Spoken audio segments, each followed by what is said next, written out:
Speaking of which, a little quick 7162 update for you expats who need to file a 7162. No, they can't take attestation at the FPU unit in Manila. To Mother Nature's wrath, man.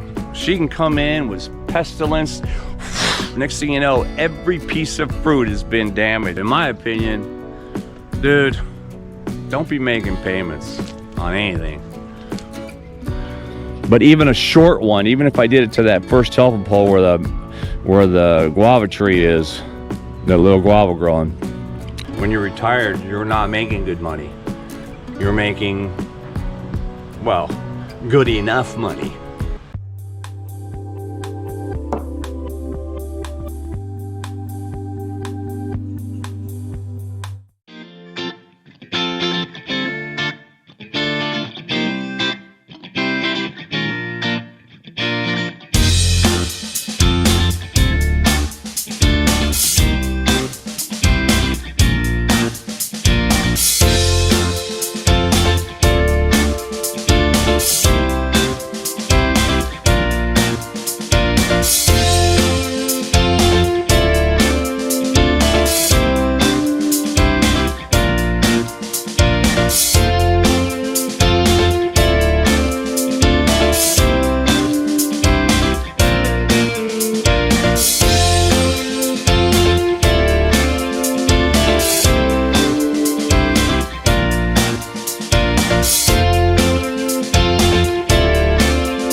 Well, hey, good morning, guys. I am out here, out and about on my Thai farm, and we're trying to answer some questions, some problems, concerns for some people, I should say for expats or immigrants to Thailand who are thinking that they're going to retire here and create their vision of a beautiful Thai farmhouse life, so to speak. I mean, ours is a farm, right? I mean, that's if you've been following this channel, you know all about that. You know, we have a traditional Thai house or two, and another house we built for 3, and fields of grain and fruit trees and everything else. But originally it was just a flat piece of land. Like many of you, you probably went and decided that you were going to buy a flat piece of land or whatever somewhere, and you're going to build a house on it. Most people probably built or planned on building, you know, a white house, or otherwise a concrete house. Not so much the traditional ones, but we do have much the same challenges as a regular concrete structure like this one. And but what I wanted to talk about, and kind of the focus on the video as it attributes to the thumbnail there, is the often unexpected costs of doing that, of doing this, so to speak. And we're not fully into it. This isn't a full-blown farm operation. If you had the idea that you were going to come to Thailand, you're going to buy about 20 acres of land and you're going to make a big durian farm, or you're going to make a big lamyai or some other big old fruit farm or something like that, well, then you probably already had it scheduled in your mind in terms of your budgetary costs and your initial outlays and all that stuff. But for many people, and especially the ones I've talked to, my expat community around here, we have a couple down the street this way, I got another half a dozen over there, I got one right back here, I got another 3 or 4 on this. That's all on this side of the neighborhood, so to speak. So there's a lot of people out there, and some of them are building new houses and stuff, and they have a little chunk of land, you know, ours is a little bit bigger because this is family land, so that's a little bit different, although some of y'all are buying, you know, 2 acres or something like that, 2 or 3 acres, and that's enough to get your mind going. But then you have to start thinking, I think, more to the 10th degree, if you've heard that term before.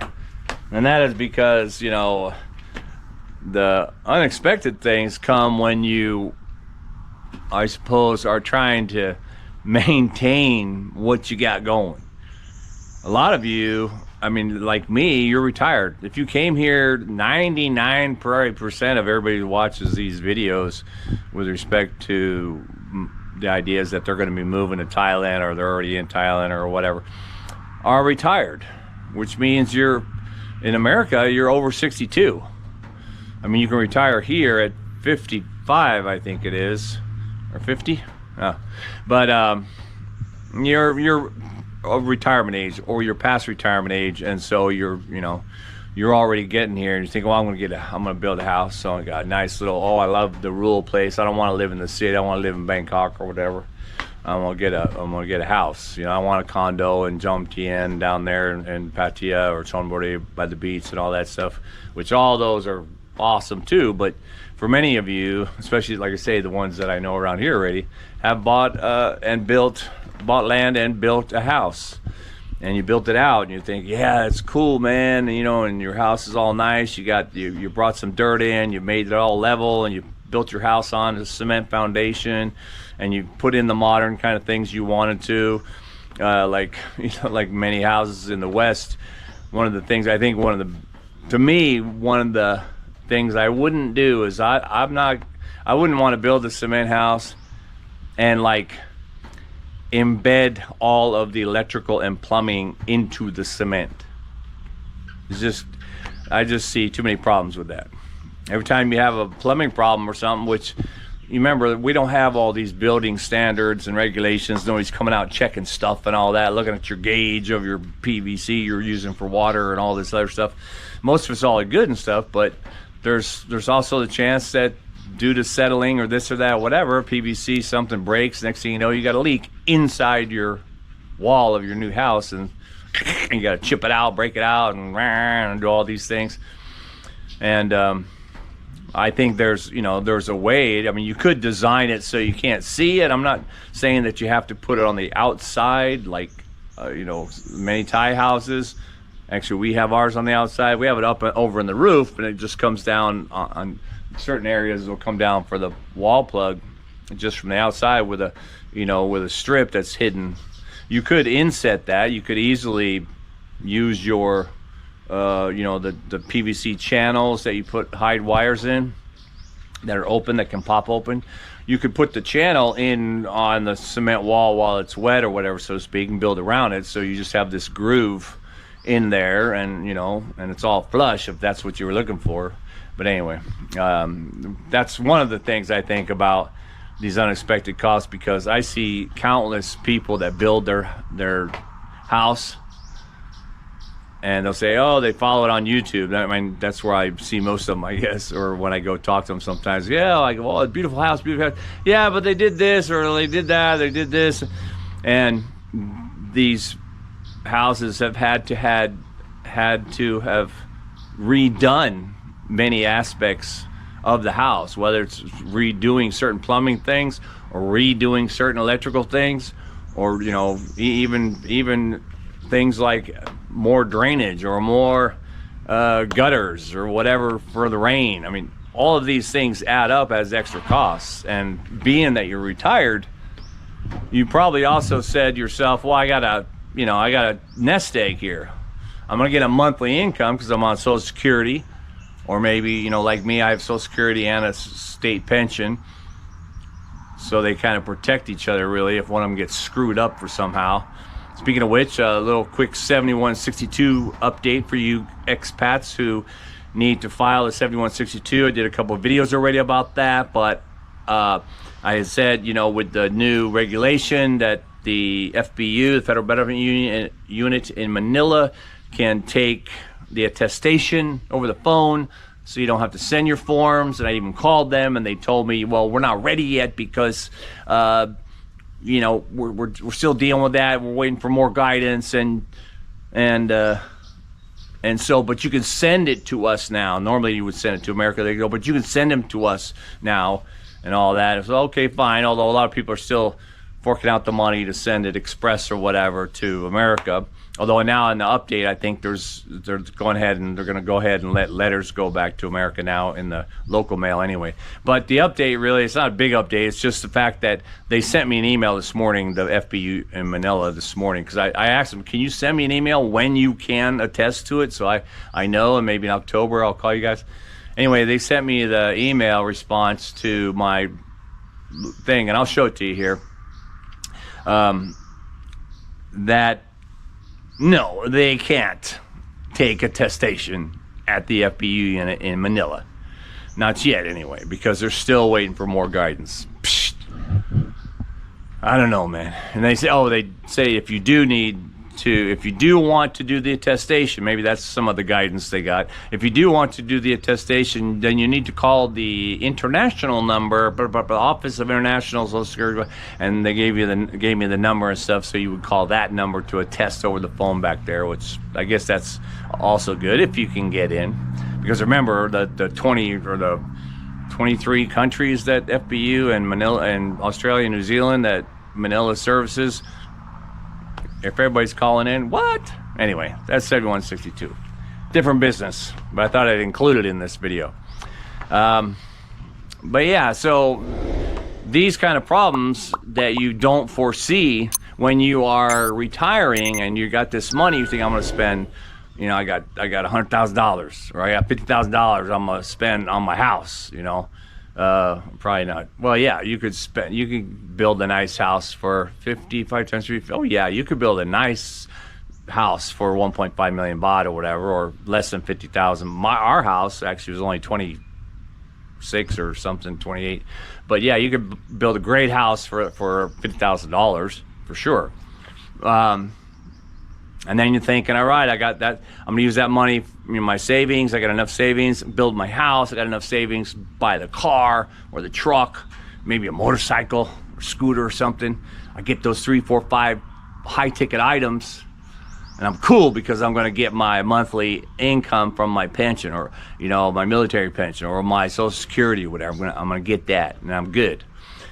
And then you get your nice house out here with a piece of land. You start walking around and you start thinking, hey, you know what? I want to make a garden over here. Or your lovely wife is like, hey, let's plant some trees. Let's plant some fruit trees. I want to plant fruit trees. We can sell them. We can sell the fruit. Oh, cool. Or hey, let's dig a hole and make a pond and put fish in it. We can sell the fish. Oh, cool. Sounds pretty easy, right? Yeah, it is, except for digging the pond's a big chunk of money that you probably weren't counting on. And the fish are cheap, man. Fish are like a half a penny or I don't know, half a baht or whatever. You could easily we put like 6,000 plus fish in this thing. It didn't cost hardly nothing. But you have to feed the fish like all the time, unless you're gonna full on try and do it organically and let them eat air or whatever, or we throw tons of the old fruit and all that stuff in there. But we still have to, we go out and buy the big old bag of fish food, right? I don't know, it seems like we're doing that every couple weeks. And, feeding them fish food and if we were just doing fish food without supplementing with all our plants and pakbong and the fruit and all that stuff that we throw in there, then we'd probably be spending twice as much. So I estimate about 50% savings on that. And then, if you're thinking about doing that, like we have tons of fruit trees, over 50 fruit trees. And when they all start bearing fruit, yeah, you can have all that fruit, harvested and taken to market and sell it and make money. But who's picking it? I'm 67. Am I climbing trees? No. Gonna have to hire somebody. Usually we can bring someone in that says, oh, I want to buy your mangoes. And of the mangoes, I forget how many those trees are mangoes, but the majority of them are probably mangoes, or half of them. They just come in with their truck and their crew, and they scurry up all the trees and capture all your mangoes, and then pay you, a price on the way out, like on a wholesale thing. And that works, but you have to take care of them during the whole year or whatever before you can sell them and get some money out of them, which means that you have to take care of them in terms of insect control. Yeah, you can spray for insects and stuff. Again, an insect sprayer, another cost. The liquid, the chemicals, that's another cost. You're going to be wanting to really look out for the bugs that fly and go into, I gotta turn this over here, and that go, I just bought these. Hopefully these will grow without too much intervention, too much maintenance. But yeah, I mean, you have to protect them. And these are big old mango trees. You go way up there. What are you gonna do, climb all the way up? If you want to protect them by putting on these little bag sleeves they have, so you put all these bags on all these mangoes so that bugs don't penetrate and get in there and ruin your crop. You're out here on these farms, if you have any kind of land at all, you're subject to Mother Nature's wrath, man. She can come in with pestilence. Next thing you know, every piece of fruit has been damaged, and so you ain't got nothing. So your whole crop, you lost it. All the investment you did, all the labor you might have been doing to try and keep it going, all those things started adding up. And then you're thinking, wait a minute, I thought I was gonna be able to save some money, do some more traveling or this or that. Next thing you know, you're paying for more services to protect your what you thought was minor investments now becomes a little bit more. And if you do have a farm or a place where you're going to have trees and things like that, you're going to have to either pay someone or you're going to have to buy equipment. I got a couple bush cutters here, plus a ton of other equipment. You know, I mean, I thought I brought with me some tools. Actually shipped them, you know, when I came, some tools from America and stuff like that. I'm like, yeah, I can do that. I can buy a saw, you know, I can buy a jigsaw or a skill saw. I can do some stuff. Well, man, now I got everything, table saw, all that, because you figured that you had to do stuff, or you wanted to do stuff. And so I didn't probably plan at all on spending thousands of dollars on power tools to maintain and develop this property where I wanted to. And because of that, I have to be careful, like within the budget that we have. You know, if I just go out and spend 10,000 bucks on something like that, then the next month you're going to be going, uh-oh, or something, you know. So the unexpected costs can pop up anytime. Not to mention, you know, medical emergencies or something like that, or this or that. That's a whole different video. But here it's things like, you know, like I said, taking care of the ponds. This, you know, my wife is the one who actually feeds these fish every morning out here, feeding the fish. You know, she's younger than me, so by 13 years, so she's got a little bit more going for her in terms of the energy. But, you know, for me, and for many of you, if you're retired, you don't have that kind of energy. So what are you gonna do? Well, I guess you're gonna have to pay someone, because you sit down and then your wife says, you know what, honey, we have to do that, and we're gonna have to call somebody. Next thing you know, you got 2 or 3 people out here working for you. Now, initially, labor's cheap here. 300, maybe 500 baht a day, depending on what kind of work they're doing, which is whatever, 10 bucks, 15 bucks a day, which is great. But how many days are they gonna work, you know? And what happens when they get hurt on your property? You have to think a little bit about the liability. That is something of concern. When you have, like we have rice, just let the water in actually yesterday or today or whatever for the young rice. But unless you plan on doing all the work yourself, you're gonna hire someone to plant that rice, either by a machine or by a backpack sprayer with a seed. Then you're gonna hire either the manual sprayer or the drone to come in and throw the pesticide down, you know, before the sprouts get too tall, so bugs don't get them young. Then they have to come back and spread the, you know, another drone session for your hormones, for the food. And later, when they get taller, more pesticide. You got to buy those chemicals if you're going to flat out and pay for everything to try and, I mean, if you wanted to do it cheaper, obviously you'd figure out how to plant the rice. You still have to buy the chemicals and do that and put on the backpack and do all that stuff yourself and stuff. But you know, at a retirement age, you're not doing that. You're paying somebody to do that. So if you have a farm, you're paying somebody. I remember watching actually the durian farmer, and you know, his operation just seemed to get bigger and bigger, and you know, lots of durian growing, man. And so now he's got like 10 people or something working for him full time or whatever. You know, that's a lot of money cutting into your whole program. I was just looking at something, man. This tree has just taken off and gone. This tree has gone all the way out here. I'm gonna have to chop that thing down a little bit. And here too, again, I had to get a chainsaw because I need to chop all these trees from coming into the property. And speaking of property, if you built your house, you probably had your house designed and you were all like, yeah, that's cool. And you got it on the cement foundation, you got a nice little driveway and all that other stuff. And then you decided to put a wall around your property. Well, if you only have a tiny little property, no problem. But if you have any kind of land that you're going to grow stuff on, you want to put a wall around it, huge chunk of money that maybe you didn't calculate. This land is 8 rye. If I built a wall around this thing, or even a barbed wire fence around this thing, it'd cost me probably, you know, $6,000-7,000. And this, how long is your run from your house to the front gate? Ours is quite large, but even a short one, even if I did it to that first telephone pole where the guava tree is, the little guava growing, that little section right here, this would be a couple thousand to make a cement road.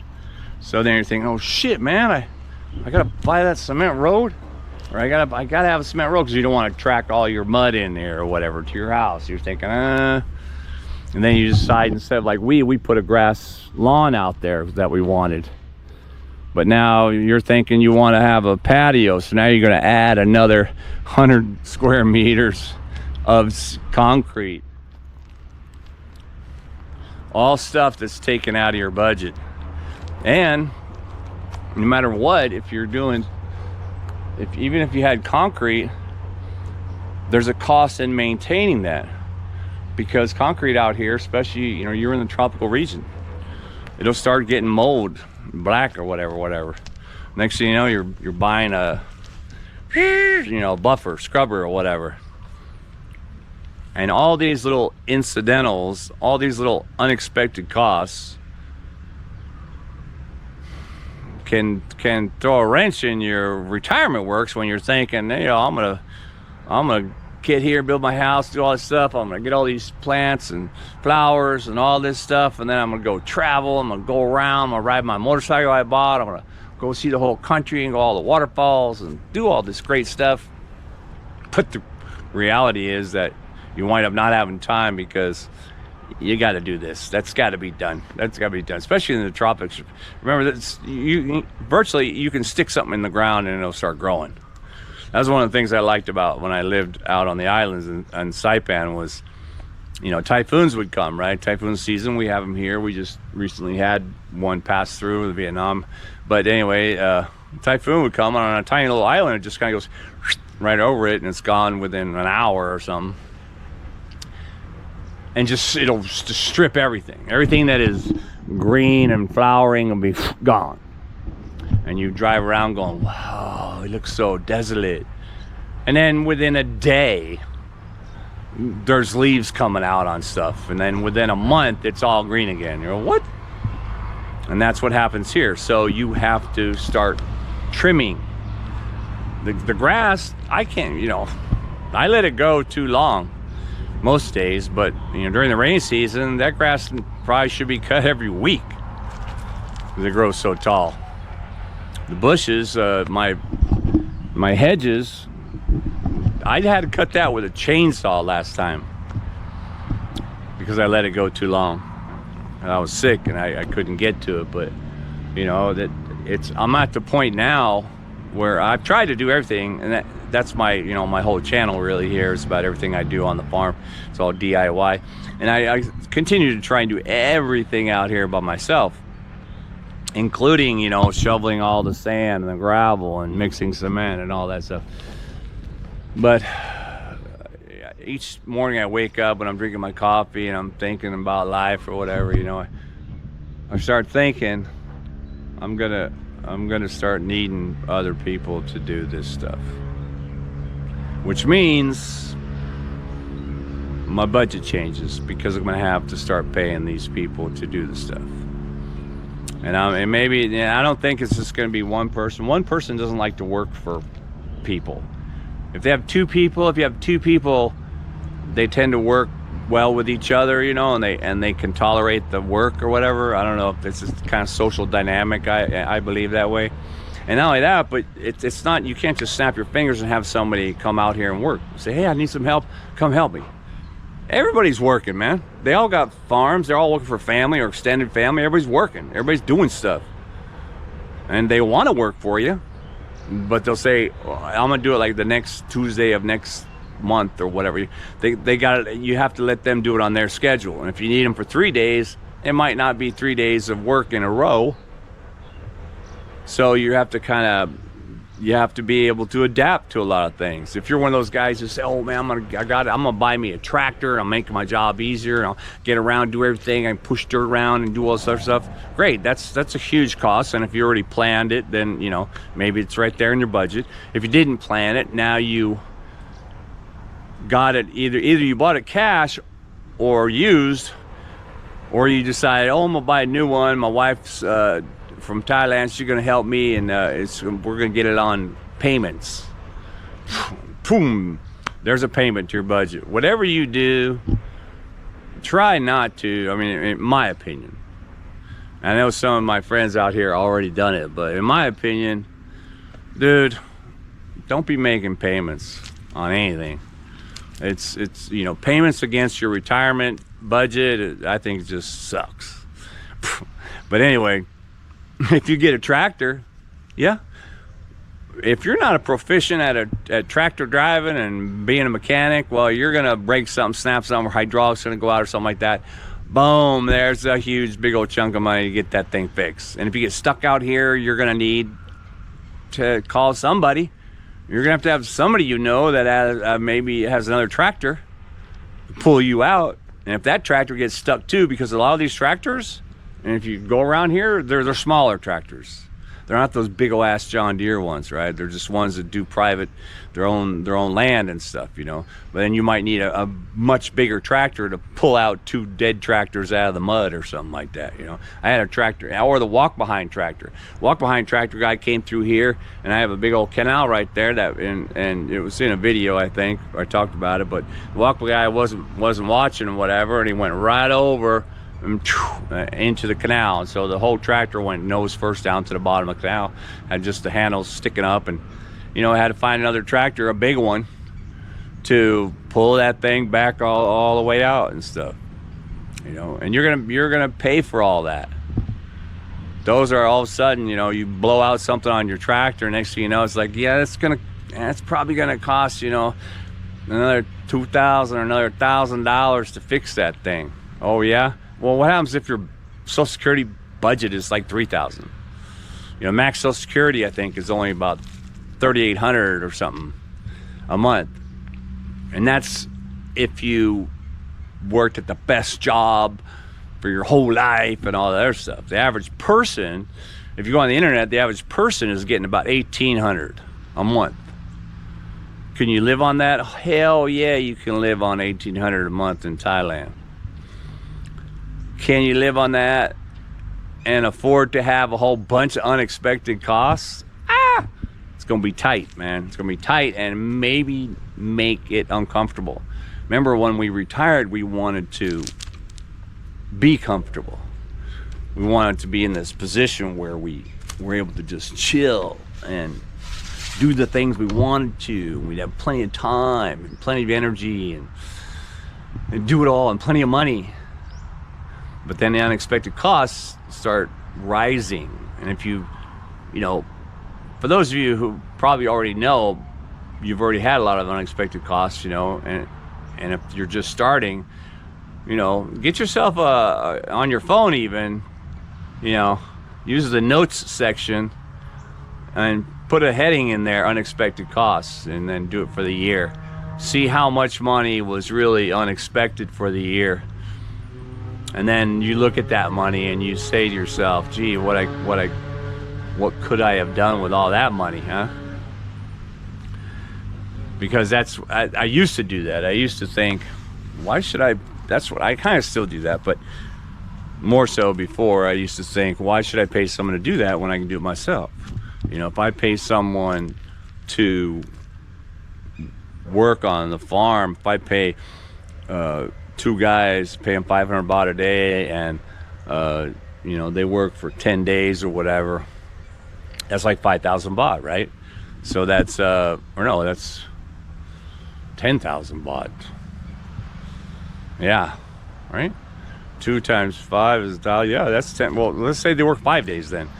5 days, 2 guys, 500 baht a day. That's 10. That's 5,000 baht. For 5,000 baht, dude, I could fly to Bali and have a vacation for like a 5-day vacation in Bali and come back for that kind of money, which is cheap. I mean, it's cheap to go to Bali, but again, so I decided, okay, I'm gonna do that myself so I can fly myself to Bali. And I block out that money that I would normally do that for. And then you can kind of, you know, do that where you're thinking, I'm gonna save this money because I'm gonna do that work. But like I mentioned, I'm not sure how much more of the work I can do.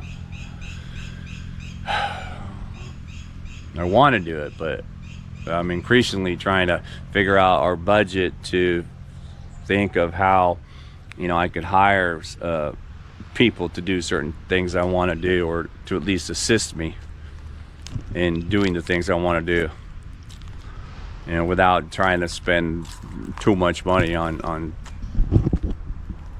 you know, employment. But again, I always worry, even when the family comes over, if they want to help do something, I worry if they're gonna, you know, chop their leg off, or, you know, I hand them the chainsaw when they're up in the tree because they helped me cut a tree branch up there, and I'm just watching it, shaking my head, closing my eyes, because I'm just envisioning this chainsaw drop and chop other guy's leg. Because, you know, even though I'm not up in the tree a lot like that, you know, they aren't either, but they'll do it. People will do what you tell them to here, you know, and you gotta, I think you should be careful. You say, that's not my fault, they did it, you know, no. You have to be wary that you're going to have to pay for them should they get hurt. Other unexpected costs. I didn't actually, even when we first built this house, I did not budget for the whole rock, you know, just to have rock here or whatever. I was just thinking, well, I'll leave that dirt for a while until I make my own cement, and I'll do it or whatever later. Never even thought about the costs, but you need, I don't know how many truckloads this was to do this, and not to mention the road. I didn't even think about the road. The road was fine, but it was a totally skinny little road. I had to, well, I need the road much wider. So 50 trucks, I think, of dirt to make that, and then the tractor, you know, grades it and all that stuff. Totally unplanned, but you gotta do it, so ka-ching, you know. Your power and water bills and all that stuff, you figure that's expensive, or you probably figured that in, and you thought to yourself, well, maybe, you know, the power is probably gonna be the most expensive because you're gonna have air conditioning. So we have, you know, I got air conditioning in all these houses. They're not always running, right, because it's only just me and my wife, but your power bill in the peak season can be hundreds of dollars. I know people that are spending $300 or $400 a month out of their 1,800 or whatever just on the power. Can't do that. I mean, not all the time. I mean, I think our power bill last month might have been closer to 2,000 baht or something. But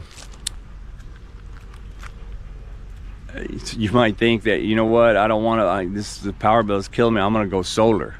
So now you're going to put solar all over your roof, and you're going to, next thing you know, you're going to buy the you know, the solar batteries, you're going to buy the inverter, but then you realize in that process that you've already entered that, if you haven't already made an agreement on payment, you've already entered that if you really wanted it to affect your power bill, that you really have to go all in, which means a badass inverter and a badass batteries and solar panels.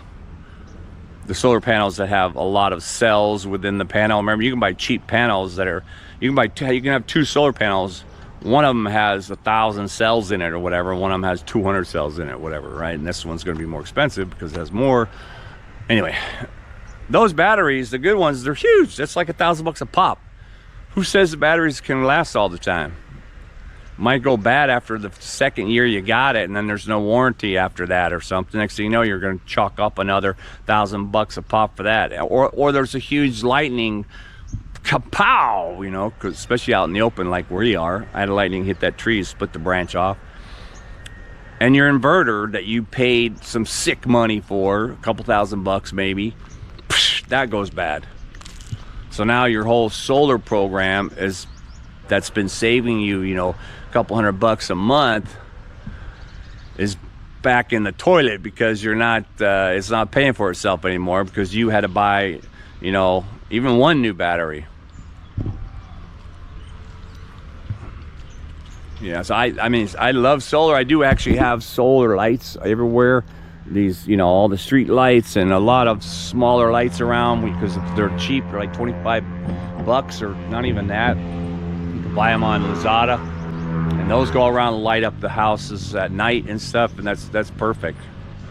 I have one solar panel over here, 450 watt solar panel that also does the lights under here on this house and that, with just one battery, one 55 amp hour battery. That, even that battery, I think we paid 4,000 baht for that one battery, one small battery.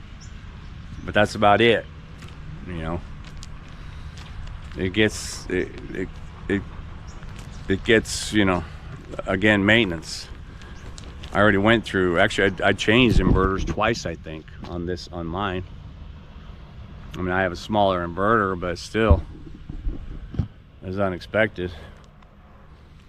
You know, I figured, you know, the daily stuff, you know, buying extra trees or plants and this and that, that's not a big problem in terms of when you're thinking, you know, it's not so much unexpected. We expected to spend our budget on things that you would need, but one of the things that is also unexpected, I got three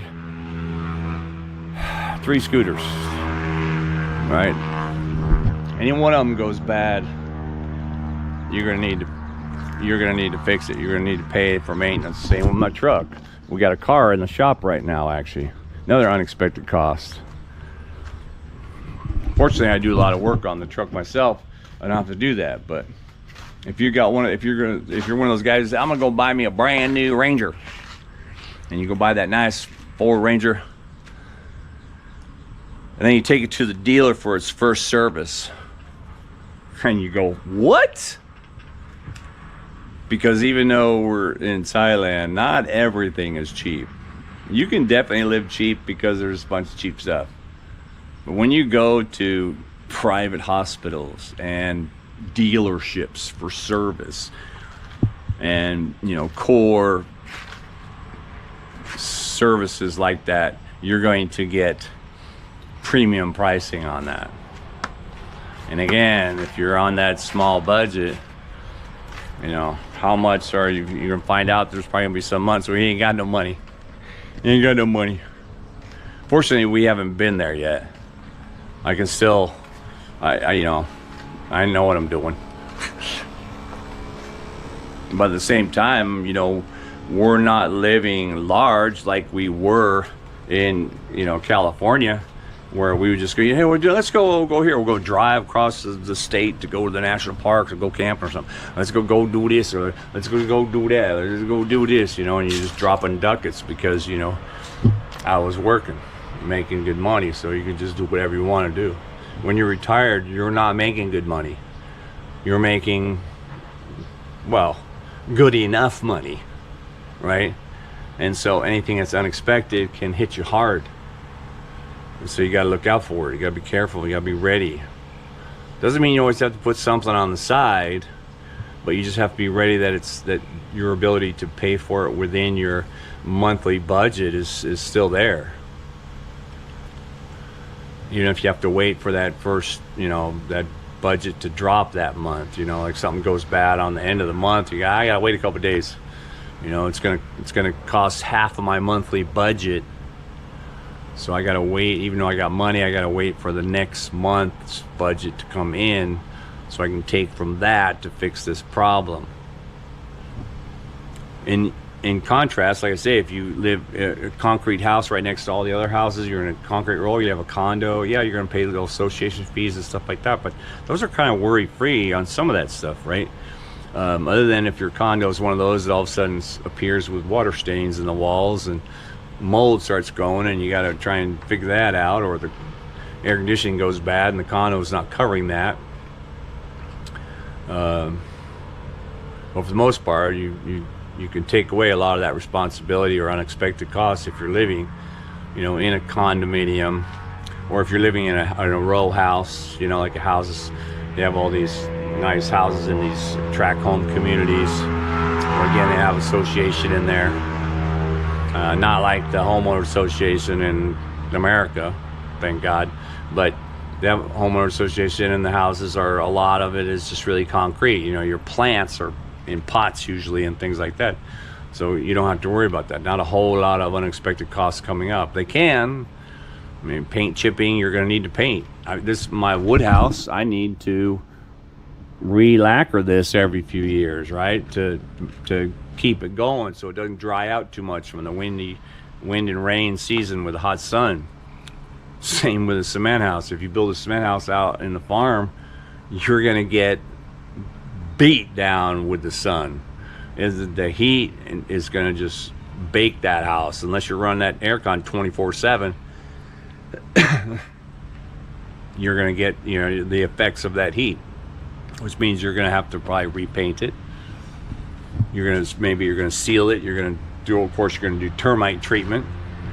I do spray around the bases of these every 6 months or so, but we don't really seem to have termite issues here. But many houses do.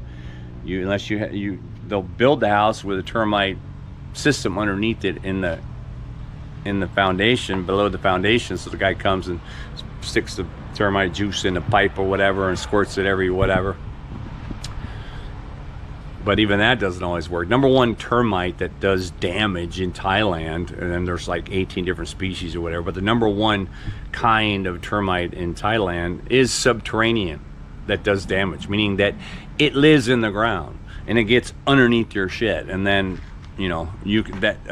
a big old termite colony is enough to make your whole cement house go. And then what happened? It settled. No, it didn't settle. It was settling because there's these huge voids in there of catacombs of termites, and then the rains filled and and caved in that way and things like that. And you're like, oh shit, unexpected costs. Anyway, I just wanted to, there's a few things in there that I'm sure that answer some of the questions I had, but or some of the questions that people asked. But I think there's, you can't say enough about trying to, when you're preparing to move to Thailand or to build your dream house out on a farm and create a farm life for yourself, even a little farm life for yourself, that you try to think to the 10th degree, think about